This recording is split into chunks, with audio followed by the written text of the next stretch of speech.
Senhor, meu Deus, meu Pai, nesse momento, eu te peço que o Senhor, em nome de Jesus, venha, Senhor, nos dar esse ensino da Tua palavra, para que nós venhamos aprender como igreja, Pai, a Te adorar através da palavra, que nós venhamos aprender a entender o que Tu queres conosco através da Tua palavra, e que possamos reter essa palavra no nosso coração, levá-la conosco, guardá-la e colocá-la em prática, passar para outros irmãos que estão fora, que precisam da mesma.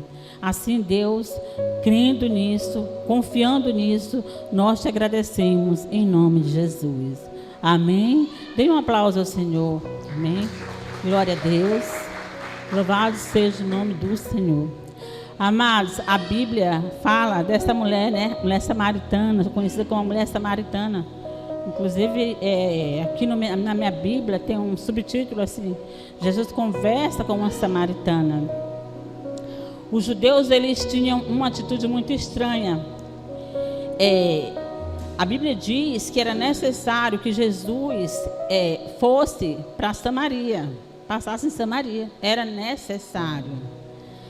E a Judéia, ela fica ao sul, a Galileia fica na parte norte. E entre ambas estas está localizada Samaria. Qualquer pessoa que quiser fazer esse trajeto, ele pode ir em uma linha reta. Em uma linha reta. Mas o povo judeu, eles faziam um retorno tão grande. Eles entravam pelo deserto. Eles andavam quilômetros para poder chegar a Galileia. Para poder chegar a Galileia. Para poder não entrar na terra dos samaritanos. Eles faziam. Agora, por que eles faziam essa viagem? A razão era simples. Eles não queriam passar pela terra maldita dos samaritanos. Na opinião dele, o povo de Samaria não era digno de salvação. Numa determinada ocasião em que Jesus foi a Samaria, que os samaritanos não quiseram ouvir a palavra, um dos discípulos de Jesus chegou para Jesus e disse assim, Lucas 9, irmão, coloque Lucas 9, capítulo 54. Lucas 9, capítulo 54.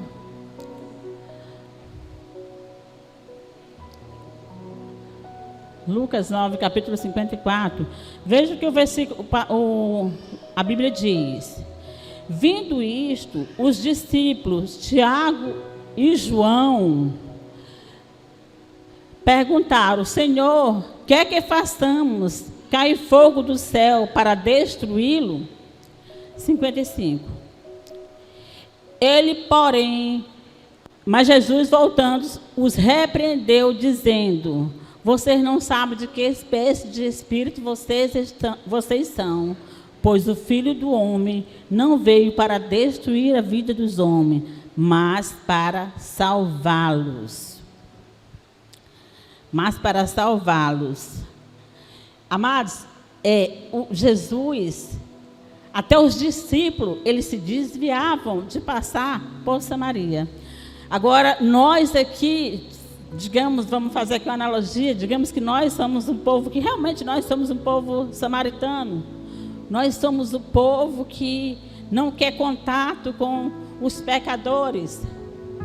Mas o que é que a Bíblia nos ensina, nos exorta a fazer hoje? A Bíblia nos ensina a percorrer a quilômetros de distância para nos desviar? Não, a Bíblia não nos ensina isso. Pelo contrário, a Bíblia nos ensina a ir quilômetros e quilômetros mais para nos aproximar de um perdido, de alguém que esteja perdido. E aqui a gente vê uma certa contradição na vida dos discípulos de Jesus. O texto diz que era necessário que Jesus fosse a Samaria, porque para Jesus, amados, não há um caso perdido. Não foi um caso perdido quando Jesus me escolheu. Não foi um caso perdido quando Jesus te escolheu. Não foi um caso perdido. Nós não fomos um erro. Nós não fomos apenas um número na matemática de Deus. Nós fomos escolhidos. separado para um fim, para um propósito. E esse propósito do Senhor é para que nós possamos ir e fazer discípulos, não nos desviarmos dos discípulos. O texto diz que era necessário Jesus passasse, porque lá tinha, por conta dessa mulher. Mas o que tem essa mulher? Quem é essa mulher? Quem é essa mulher samaritana? A mulher samaritana, ela não sabia quem era aquele que falava com ela. Ela não sabia, mesmo assim, ela ainda discriminava. Olha só, ela precisava de Jesus, mas ela foi a primeira a ter um gesto de discriminar. Tipo assim, mas como pode tu, sendo judeu, fala comigo que sou samaritana? Ela não entendia o que o Senhor queria. Ela não entendia o que o Senhor queria com ela. Jesus estava ali oferecendo da água da vida, água viva para aquela mulher. Amados, nós temos que ser um povo cuidadoso, um povo que presta atenção naquilo que nós falamos. Muitas vezes nós abrimos nossa boca e falamos coisas que não agradam ao Senhor. Um certo historiador chamado Flávio Joséfo nos conta que por esse trajeto a viagem ficava 3 dias menor o trajeto que eles faziam. Mas temos certeza que não foi por isso que Jesus fez o trajeto menor. Não foi porque era menor. Ele fez o trajeto menor porque havia um propósito. Havia uma pessoa, havia uma mulher que padecia naquele lugar. Como muitas mulheres hoje, muitos homens e mulheres padecem hoje, nos dias de hoje. Olhando para essa mulher, eu pergunto para vocês, para a igreja: será que essa mulher tinha nascido adúltera, pecadora? Porque a Bíblia não diz o nome dela. Mas nós, acostumados, que já conhecem essa parte da Bíblia, sabe que essa mulher, ela representa os nossos pecados, representa nós. Mas a Bíblia não fala o nome dela. O que se sabe é que, através dos historiadores também, é dito que a pessoa, lá naquele tempo, quando ela era conhecida pelo nome da cidade, era um modo de querer, tipo assim, era um modo pejorativo de querer humilhar a pessoa como se ela não tivesse nome. É como se essa mulher não tivesse nome. Essa mulher, ela é uma mulher que casara-se muito jovem. Mas antes de você ver como uma mulher casada, você vai ver primeiro uma criança. Ela nasceu. Ela foi uma criança. Ela brincou. Ela foi uma jovem, uma adolescente. Ela tinha expectativas. Ela tinha expectativa de vida. E a gente vê que ela se casou 5 vezes. E nenhuma das vezes o casamento dela deu certo. E eu creio que, assim como ela, nós também tivemos expectativa. Muitos de nós, quando fomos alcançados para Jesus, estávamos numa vida totalmente na perdição. Totalmente na perdição. A história bíblica diz que ela tentou 5 vezes, mas o fim de toda essa tentativa foi fracasso. A samaritana continuava sendo uma mulher vazia. Essa mulher foi vazia até o momento em que ela encontrou Jesus.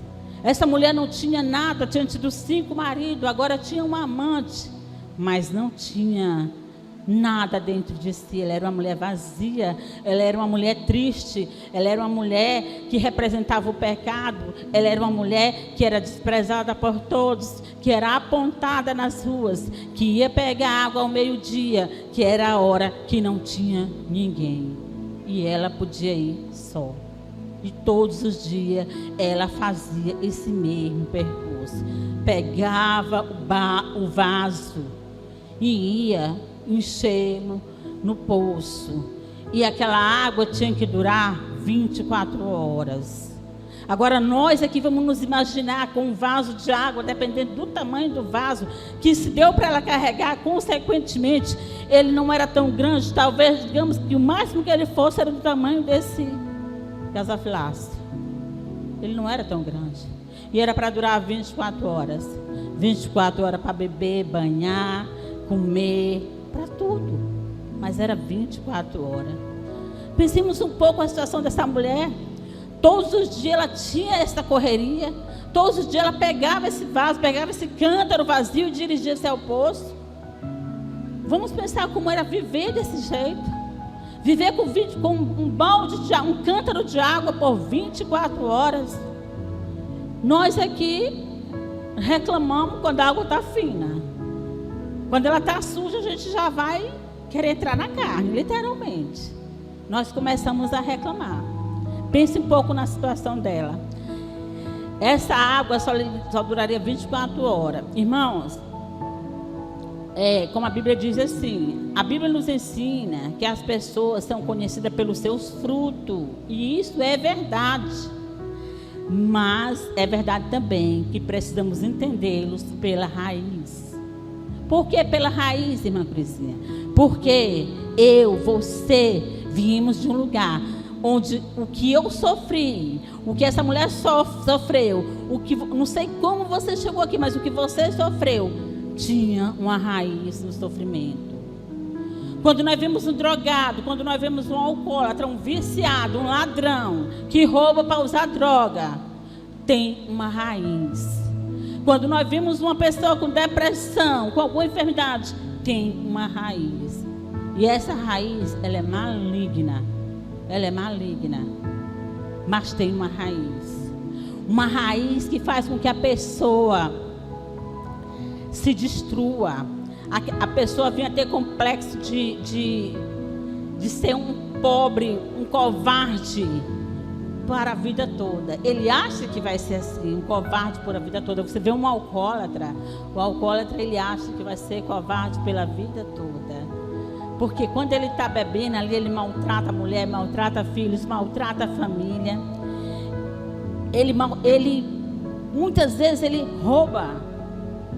E é verdade, rouba. Nós sabemos que isso é a coisa mais natural do mundo hoje em dia. É algo muito natural. Todos nós temos uma herança genética, cultural, social e familiar, que de alguma forma influi em nossos atos, nossas ações.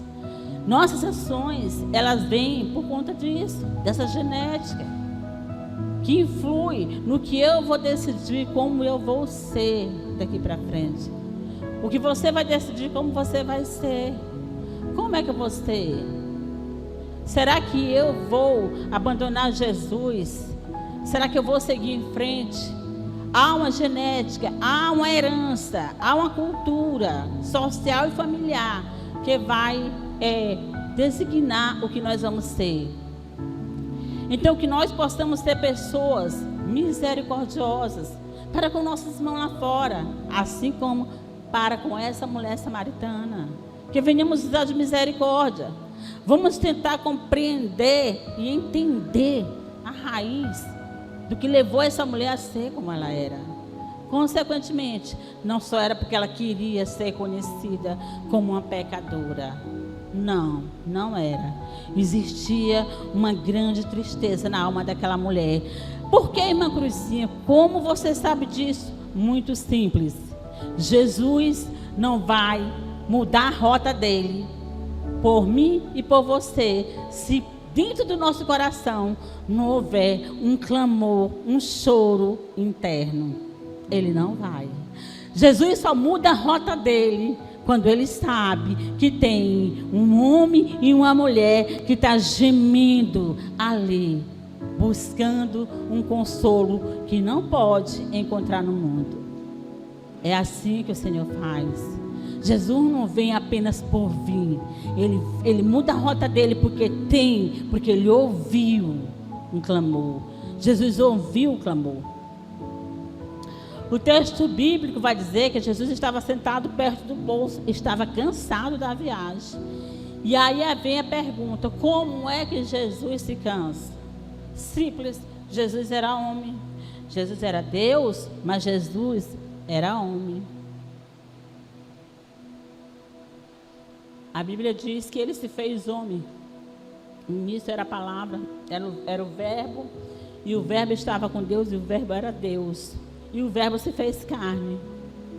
Então Jesus agora era homem, era carne, era ser humano. Sentia tudo. Mas na pessoa de Jesus, Deus se fez homem para poder alcançar o pobre homem condenado à morte. Como é pensar em Jesus cansado? E a pergunta que eu tenho para nós essa noite é o seguinte: o que foi que Jesus viu em mim e em você, que fez com que Ele largasse a glória e viesse aqui para nos resgatar de onde nós estávamos? Da perdição, da bebedice, da droga, da prostituição. O que foi que Ele viu em nós? O que foi que Ele viu? O que foi que Ele viu em mim? O que foi que Jesus viu em mim? Será que Jesus viu um coração pedindo socorro? Isso nós nunca vamos entender. Nunca vamos entender. Nunca nós vamos entender o que teria sido de você e de mim se Ele não tivesse vindo. O que seria de nós? Será que nós estaríamos aqui sentados? Será que hoje nós estaremos aqui? Ou estaremos em algum interior, viajando, talvez bebendo, talvez fazendo alguma coisa errada? Nós não sabemos. Eu imagino assim, claro, né? O que seria de nós se Jesus não tivesse deixado de sua glória para vir até aqui, para nos resgatar do pecado, da morte, do juízo, pelo qual nós estávamos condenados a seguir. Porque na verdade Jesus vem para todos, mas nem todos o querem. Jesus é para todos, mas nem todos querem Jesus. Nem todos buscam Jesus. Nem todos buscam ler a palavra para conhecer o que Jesus quer da minha vida. O que Jesus quer de mim. Eu quero saber o que o Senhor quer de mim.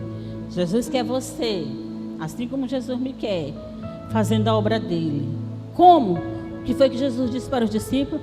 Todo aquele que quiser vir após mim, siga-me. Tome sua cruz e siga-me. Então tudo que Jesus quer é isso. Toma a sua cruz e siga-o. Ah, minha cruz é pesada demais, mas ela é tua. Ela é do teu tamanho. Ela não é outra. Ela não foi por engano. Ela é a sua cruz. A minha cruz, ela não foi por engano. É a minha medida. Ela tem o meu tamanho, a minha medida. Então é isso que Jesus nos diz. Tome a sua cruz e siga-me. O encontro com Jesus mostrou aquela mulher que, além de vazia por dentro, ela era um ser humano cheio de preconceito. Nós nunca saberemos na realidade quem somos até que nós tenhamos um encontro, até que nós tenhamos um encontro com o Senhor Jesus. Enquanto nós não temos um encontro com o Senhor Jesus, nós não sabemos quem nós de fato somos. João, Jesus, a mulher diz, chega para João. Aliás, Jesus chega para a mulher e ele incita uma conversa. Ele diz, dá-me de beber. João 4, versículo 7. Agora, por que o Rei da Glória, o Criador do céu e da terra, pede de beber a uma mulher samaritana? Tipo assim, se eu tivesse fome, tu diria eu, pois, meu é o mundo e a sua plenitude. Salmo 50, versículo 2, diz Davi. Se eu tivesse fome, não tu diria, pois, meu é o mundo e a sua plenitude. O Senhor é dono do mundo. O Senhor é dono de tudo. O Senhor não precisa da nossa água. O Senhor não precisa da nossa comida. Mas nós precisamos do alimento que vem do céu. Do alimento que vem da palavra de Deus.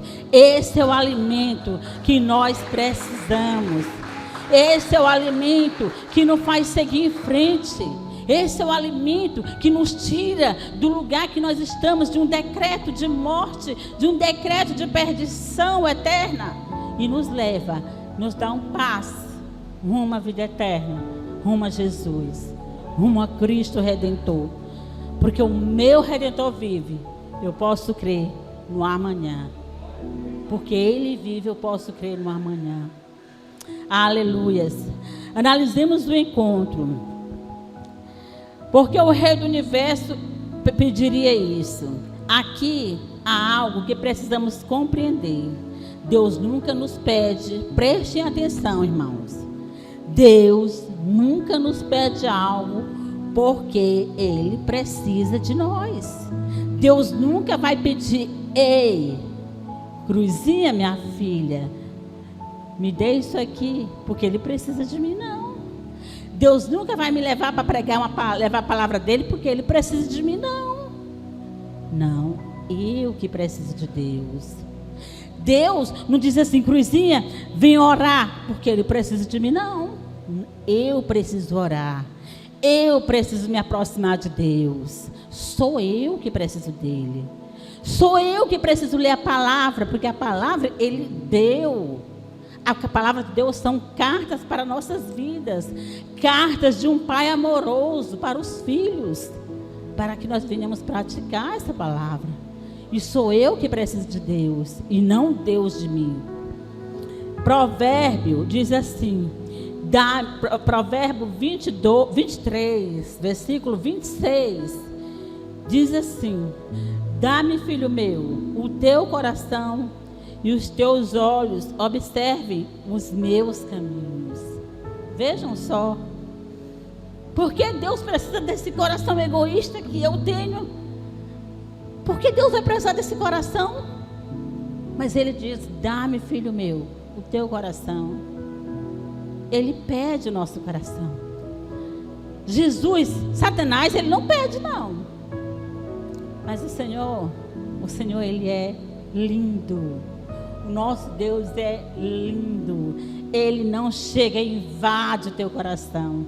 Ele pede: dá-me o teu coração. Dá-me o teu coração. Cabe a nós a decisão de dar ou não para o Senhor. Seus preconceitos se revelam, geralmente seus preconceitos se revelam na pessoa de Jesus. Todos os nossos preconceitos se revelam na pessoa de Jesus. Em João 4:9, a palavra diz assim: como sendo tu judeu, me pede de beber a mim, que sou mulher samaritana. Vejam só, a mulher já demonstrou ali o preconceito dela. O preconceito dela. Durante toda a vida ela já tinha carregado um vazio em seu coração. O que não seria, e qual não seria esse vazio, né? Será que esse vazio tinha espaço suficiente para o nosso Jesus? Porque é isso que o Senhor Jesus quer. Porque o lugar que há de vazio no nosso coração, só cabe Ele. Ele está preparado. Esse vazio está no coração de todo ser humano. E Ele está preparado somente para uma pessoa, para Jesus. Só para a pessoa de Jesus. Agora ela está ali naquela mulher, a grande oportunidade. Jesus tinha deixado tudo de lado e dirigido-se a Siquém para transformar a vida dela. Mas ainda havia preconceito que quase põe tudo a perder. O preconceito, irmãos, tem trazido muita dor para a nossa vida. Não feche seus ouvidos à palavra de Deus, simplesmente porque nasceu samaritano. Não permita que tradições e dogmas religiosos impeçam você de analisar por você mesmo o plano e o projeto que Deus tem para você. Não permita, porque você pode, você tem como, você tem a fonte de como buscar para saber que o Senhor, Ele quer te ensinar. O Senhor tem prazer em andar com você, porque a Bíblia diz que Enoque andava com Deus. Como era esse andar de Enoque com Deus? Eu creio, irmão, que era um andar de vida toda, o tempo todo com Deus. É isso que eu creio. Porque na verdade a palavra diz assim: e Enoque andava com Deus, depois já não andava mais, porque o Senhor o arrebatara para si. Então eu creio que era uma vida de andar maravilhoso, era uma vida de santidade, era uma vida de busca diária pela presença do Pai. Como nós estamos tendo agora, irmãos, um estudo da Bíblia sobre o Espírito Santo. Para nós termos cheio do Espírito Santo, nós temos que ter uma busca diária pela palavra. Ser cheio do Espírito Santo, transbordar do Espírito Santo, não é apenas eu chegar na igreja, me sentar, ouvir a pregação e ir para casa. Não, vai além disso. Vai depor daí. E o que é se depor daí, irmã Cristina? Depor daí é o que você pode e deve fazer por aquele que te resgatou, que me resgatou. Depor daí, vai. Não havia lógica na promessa de Jesus. Senhor, ela diz assim, ela com o preconceito dela chega para o Senhor e diz assim, João capítulo 4, versículo 11, Senhor, tu não tens com que tirar água e o poço é fundo. Onde, pois, tem água viva? Ela pergunta. Realmente não há lógica, né, na promessa de Jesus. Do ponto de vista humano, não há lógica. Do ponto de vista sobrenatural do Senhor Jesus, aí sim é que nós vamos ver que o que o Senhor tem para nós é o impossível. Aquilo que é possível, que é impossível para nós, não é o impossível de Deus. Se eu não tenho um balde para tirar água do poço, isso não acontece com Jesus. Jesus, ele é a própria fonte de água a jorrar. Ele é a própria fonte de água. E a Bíblia diz que do nosso interior fluirão rios de água viva quando nós recebemos essa água do Senhor Jesus. Essa água que o Senhor está querendo dar para cada um de nós hoje. Para cada um que tem sede, cada um que estiver sedento de beber dessa água, o Senhor está querendo derramar, dar para você nesse dia. E muitas vezes, tem gente que às vezes é sincera, carrega dentro de si a sede permanente, mas não tem coragem de chegar para Jesus e dizer, Senhor, dá-me de beber. E eu digo isso, irmãos, porque não vai dar tempo eu contar esse testemunho, porque ele é grande, mas vou contar só por cima, só uma pincelada. Uma irmã me pediu algo esses dias. Ela pediu, irmã Cristina, a senhora pode me contar um testemunho para que eu use no culto de jovens? Eu falei assim, posso. E eu fui contar o testemunho para ela, irmãos. E eu mandei vários áudios. E quando eu terminei de contar, que eu fui ouvir os áudios, cada áudio que eu mandava eu chorava. Porque eu lembrei, eu voltei lá no passado. E eu trouxe o passado de volta. Eu digo, se servir, irmã, para edificar uma vida que seja. Porque o nosso testemunho, ele é para edificar. Eu digo, se servir para edificar uma vida que seja, pode usar, pode usar. Isso é o mínimo que eu posso dar. Porque muito mais o Senhor Jesus deu por mim e por você. João capítulo 4, continuando em João 4, versículo 13 e 14. A resposta de Jesus não apresentou nenhum argumento quando ela perguntou como é que ele ia tirar água. Ele não deu nenhum argumento. A curiosidade daquela mulher, ele não foi satisfazer a curiosidade dela e nem vai, irmãos. Jesus não vai buscar satisfazer a nossa curiosidade em um porquê e porquê. Não, ele vai direto no ponto. Ele vai direto no ponto. Versículo 13 e 14 diz assim. João capítulo 4, pode colocar aí. Versículo 13 e 14. Capítulo 4, versículo 13 e 14. João 4, 13 e 14.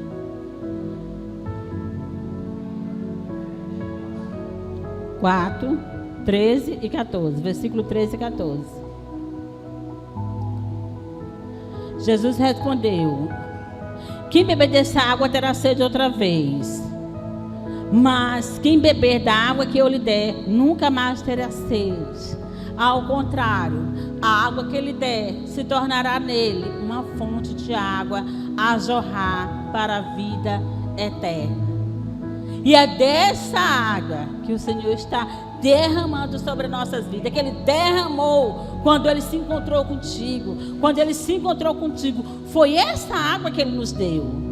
É dessa água que nós devemos usufruir. É dessa água que nós devemos valorizar, porque ela está dentro de nós. Porque Ele nos deu quando nós o encontramos, quando Ele nos encontrou. Aliás, quando Ele nos encontrou, Ele nos deu dessa água. Era disso que ela estava precisando. Uma água cujos efeitos não acabasse nunca. Essa mulher estava cansada de tanto ir àquele poço. Ela: Senhor, dá-me dessa água para que eu não tenha mais sede, não venha mais aqui tirá-la. Agora Jesus a confronta. Jesus a confronta com o seu passado. Porque só Jesus, irmão, só Jesus pode confrontar seu passado. Satanás não tem poder para isso. Muito embora ele tente, ele não tem poder para isso. Só Jesus. Jesus chega para a mulher. Ela não podia continuar fugindo dele e fingindo que estava tudo bem. Por mais doloroso que fosse, devia reconhecer quem ela era. O médico, irmãos, ele só pode curar alguém que reconhece que está doente. Eu só posso ser curada se eu reconhecer que eu tenho uma doença. Se eu não reconhecer, o médico não vai me curar. Assim é o Senhor Jesus. Ele disse: vem cá. Ele disse assim, Jesus lhe disse: vai e chama teu marido.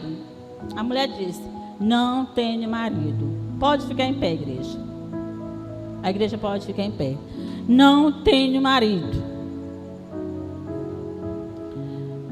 Jesus disse: disseste bem, não tens marido.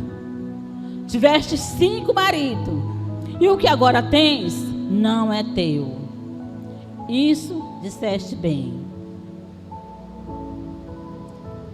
Amados, o que é que trouxe você aqui, que faça com que você possa chegar para Jesus nesse momento? Pode fechar os seus olhos e dizer: Senhor, eu quero dessa água. Eu quero beber dessa água. Você não veio aqui hoje porque era o único lugar para vir numa quinta-feira santa. Jesus disse: vai e chama o teu marido. Eu não tenho marido. Será que Jesus gostava de atormentar uma pessoa lembrando do seu passado? Não, porque eu não me senti atormentada ontem quando eu fui lembrada do meu passado. Eu não me senti atormentada quando eu soube para que Ele servia. Jesus não te atormenta para te maltratar. Se Jesus traz o teu passado de volta, para que você diga e coloque aqui, entregue para Ele o que é que você quer para beber dessa água. Ele disse para ela chamar o marido. Quem você deve chamar? O marido ela não tinha. Quem você deve chamar nessa noite? Quem você deve chamar? Que precisa para que você seja curado, para que você seja liberto.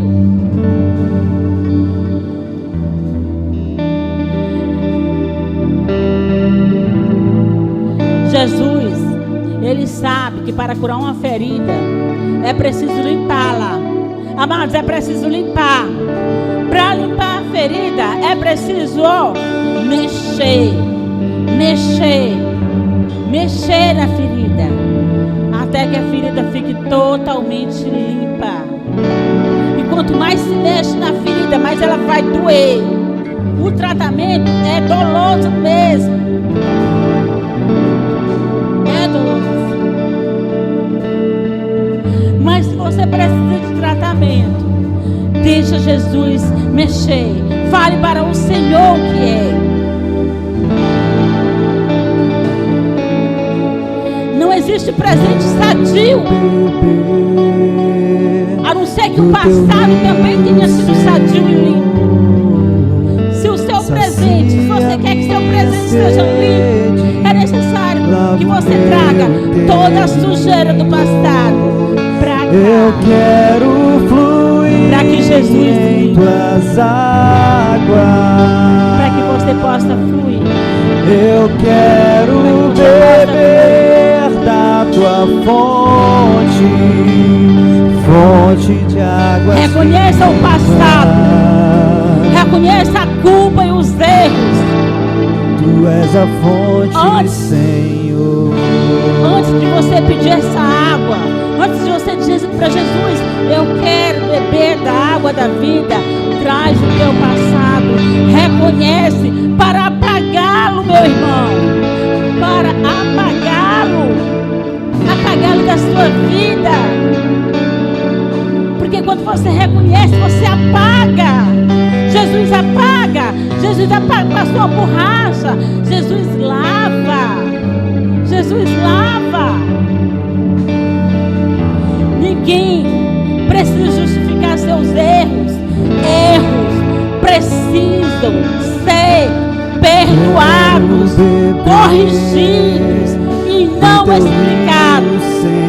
Os nossos erros precisam ser perdoados, precisam ser corrigidos, Lava o meu inteirinho. não explicados. Você não tem que explicar seus erros. Fluir Jesus perdoa, irmão. pelas águas. Esse nosso Jesus, Eu Ele é quero maravilhoso. beber da tua E Ele está de braços fonte, abertos. fonte de águas vivas. Não permita que o preconceito impeça de você de abrir o coração para a obra de Tu Deus. és a fonte, Abrace essa Senhor. obra, meu irmão.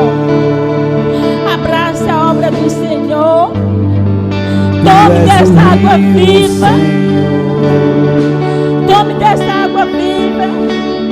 Se você já correu muito Tu por és essa a vida, fonte, Senhor.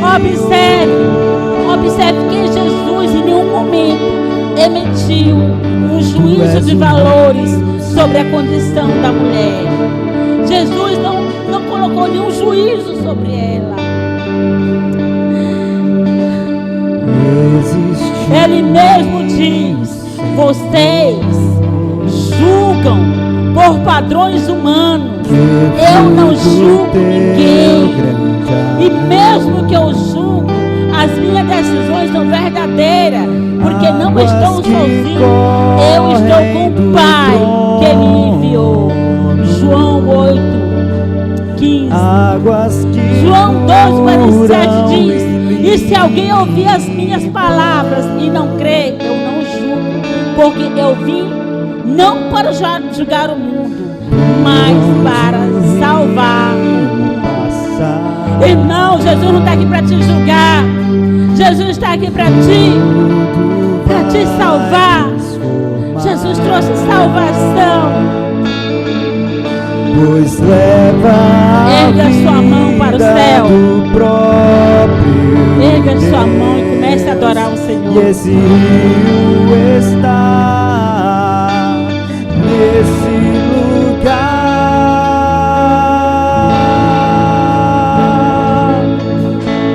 Quero beber do teu rio, Senhor. Sacia minha sede, lava o meu interior. Eu quero fluir em tuas águas. Eu quero beber da tua Beba da fonte de água viva. fonte de águas Beba da Porque só Ele é a fonte, só Ele é o rio. Quero beber do teu Beba. rio, Senhor. Beba. Deixe que essa Sacia água minha flua no seu sede, interior e vai te lava o lavando meu de dentro para fora. Que ela lave Eu todo o quero seu interior. fluir em tuas águas. Aleluia. Eu Glória a quero Deus. beber da tua fonte. Aleluia. Cristo, meu pastor. Fonte de águas vivas. Aleluia. Tu Aleluia. és a fonte, Senhor Jesus, nesse momento, Senhor meu Deus, nesse momento, eu coloco cada um dos teus filhos na tua presença. Que essa palavra, assim como falou comigo, venha ficar penetrada no coração de cada um deles. E que venham ter desejo de beber dessa água. E que essa água venha fluir de dentro para agora fora, lavando o interior de cada um de nós. Abençoa a tua igreja. Em nome de Jesus, Senhor. Abençoa a tua igreja. Vai resplandecer sobre nós, Senhor, o teu rosto. Ilumina-nos, Senhor. Abençoa cada um que aqui está. Que o Senhor abençoe tua vida. Que o Senhor faça resplandecer sobre ti o seu rosto. E que o Senhor te dê paz. Que o Senhor te abençoe. Que o Senhor te leve em paz para casa. Que o Senhor abençoe a tua família. Que o Senhor abençoe a tua semana. Assim, eu agradeço e te abençoo. Em nome de Jesus. Amém. Pode aplaudir o Senhor. Glória a Deus.